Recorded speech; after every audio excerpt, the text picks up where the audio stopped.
are. Yeah, with Brad and Carl tonight. Let's go to Fremantle Oval with Ross Lyon. G'day, Roscoe. G'day, Brad. Carl, how are you? Good, mate. Yeah, good, mate. Good and bad on the weekend. Got out of the ground just before half-time, but nice fight back in the second half. Yeah, first quarter was 13 entries all, but our intensity, our ability to find them and put some pressure on was down, and we didn't score that well, and they took their opportunities. And then second quarter continued the trend, and they dominated really, 20 entries, and we just didn't find them that well. And then we regrouped at half-time and come out and played some super football, really, and that's how we want to play for 4 quarters. So if I go to glass half full, show what we're capable of, and once we get organised and we compete fiercely, and that's the level we want to demand of each other. So I think it was 42 to 17 entries after half-time, which is really a domination, really, but just didn't have enough composure or class to take the opportunities to get the points, because when you come from behind, you have to do everything right, you know. You won the contested footy, though, didn't you, overall? For the game? I think it was maybe pretty easy. It was such a contrast, to be frank, you know, so, you know, not really overall, I don't think. Why do you reckon they were so flat at the start? No, they weren't flat. They started okay, mate. 13 entries each, but it was a bit of circle work, you know. It was just the style of footy, and, you know, I'd probably learned some lessons about the group, a few things I asked them to do, so I'd take responsibility. Just simplified it a bit at half-time and allowed them to be more instinctive and reflected the way we'd trained all summer. So certainly I'm a part of it, and a big part of it, and ultimately the buck stops with me. So, look, they're a really good group, and we'll learn from it. I'm still sort of working through everyone's capabilities and sort of sifting the chaff from the wheat, so to speak. So, look, out of it, I think in the end, even though we lost, we'll go forward in a really positive manner. So, take the responsibility and hopefully marshal them in the correct way next week. Yeah, 20-minute mark, second quarter, 5 goals to 3, and you thought, oh, well, they're doing okay. They're not getting scored against. And then bang, bang, bang, and the margin was out. But you lost Duffield. I thought Duffield was outstanding in the first half. I think the way he read the ball, he got back, he covered from kick-ins, and he covered on the goal line to save a few things. What happened to him? Did he do some ribs or something? Or? Yeah, he sort of copped the knock in the ribs, and Mellington had been corked up, so I saw the game slipping. So as he did the ribs, I subbed Barlow on for Mellington, and they did say, I said, look, he's cooked anyway, Joshy. So took the punt, and we thought he'd be all right, but his ribs, they took him to hospital. Just, you know, sometimes you punch at a lung or whatever. But he's come out in pretty good nick.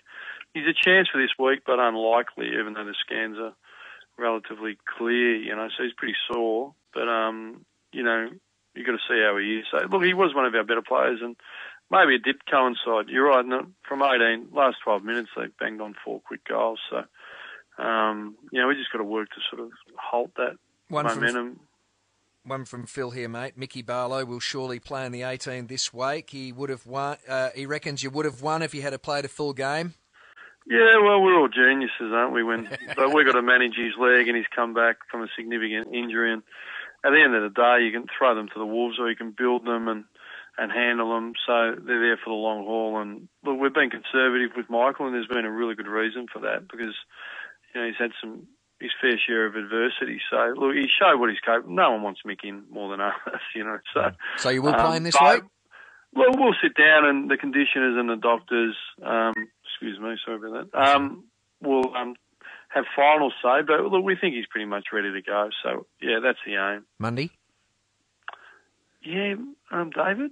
Yeah. Is that the one you're talking about? Yeah, that one, yeah. He's been knocking on your door. Ross! There he is again. Well, we're really keen to play him, and, you know, we've been flogging him on the track and getting him ready. So, yeah, you'd think he's under strong consideration for this week, you know. So. And Morabito got reported, mate. We'll find out his fate probably. Did he get reported? He did he did a hamstring. He did a grade 1 hamstring, so he'll miss 2 weeks. He got reported. I don't think he'll have to worry about it now, will he? He did do a hamstring. Yeah, he just did a really minor one. He'll play in the 3rd week, so 14 days of management, then full train and play. So, look, after 65 weeks of complications, he's probably going. Yeah. And he's in really good form, so he is building. And, look, it's only a really minor hiccup, but, yeah, he'll have that little spell, but, you know, won't interrupt him too much. Have you got the address of the AFL interchange, Stuart, so you can send him birthday and Christmas cards? Well, I don't know. I think it's just even the ledger. I think 15 to 27, you know, and I think it just I think we're still down on the ledger, but that's okay.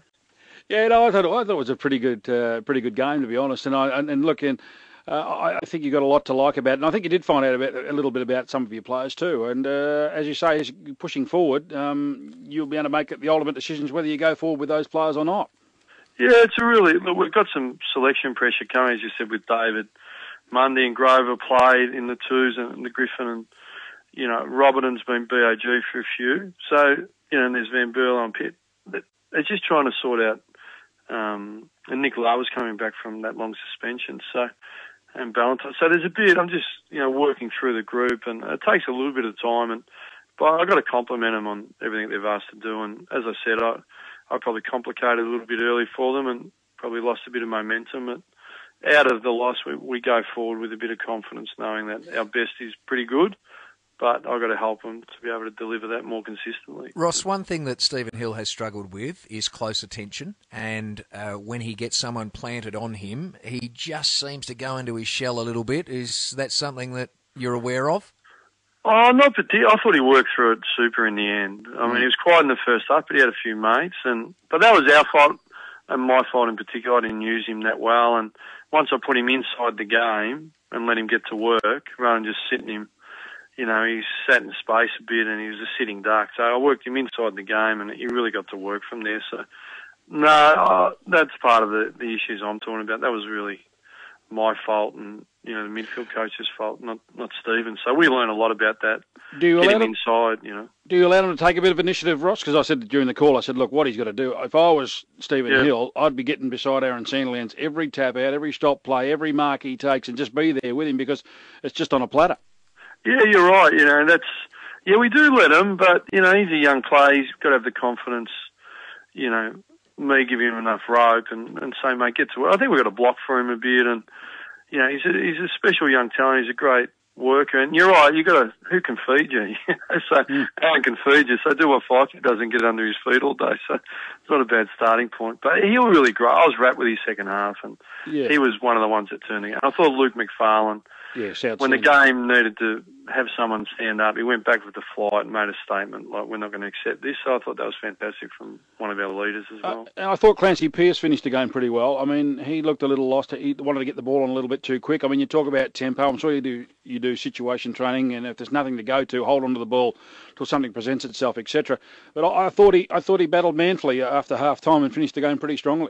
Yeah, it was more, not that he had a lot of ball, but it was your point, Brad, the way he did it. He sort of competed pretty fiercely and ran and worked and really whacked in and created some stuff. So I think he'll get a great deal of confidence out of that. It might be a little bit of a breakthrough game for him and build that midfield depth for us. Brisbane at home, Jonathan Brown returns.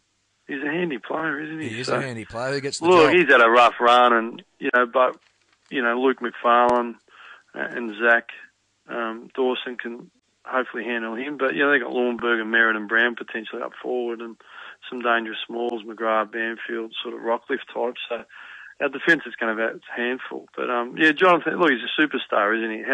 And we know he comes to hand pretty quick. So we want to pay him a fair bit of attention. Good on you, Ross. Thanks for your time. Good luck against the Lions this week. Thanks, Brad. Thanks, Carl. Yeah, I hope he'll be better. That's Ross, the aim. That's Cheers. the good stuff.